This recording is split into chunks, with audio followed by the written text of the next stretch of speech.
ఒకసారి నీటిలో సరిగా ఈదలేని తేలు నదిని దాటాలన్న తన ముచ్చటను తీర్చుకోవాలనుకుని ఒక తాబేలు దగ్గరకు వచ్చి, నేను నీ వీపు మీద ఎక్కుతాను, నన్ను నది దాటిస్తావా అని అడిగింది.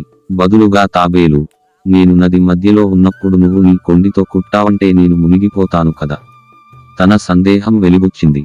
మిత్రమా, నేను నిన్ను కుడితే నీవు మునిగిపోతావు, నీతో పాటు నేను కూడా మునిగిపోతాను కదా, మరి నిన్ను నేనెందుకు కుడతాను అని తాబేలు సందేహం నివృత్తి చేసింది తేలు.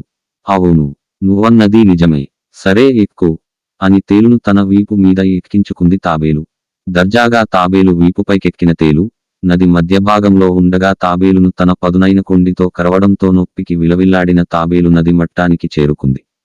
దానితో పాటే తేలు కూడా నది మట్టానికి చేరువైంది. ఆ సమయంలో తాబేలు, తేలును, నేను నిన్ను ఒకటి అడగాలనుకుంటున్నాను, నువ్వు నన్ను కుట్టవని చెప్పావు కదా, మరి ఎందుకు కుట్టావు అని అడిగింది.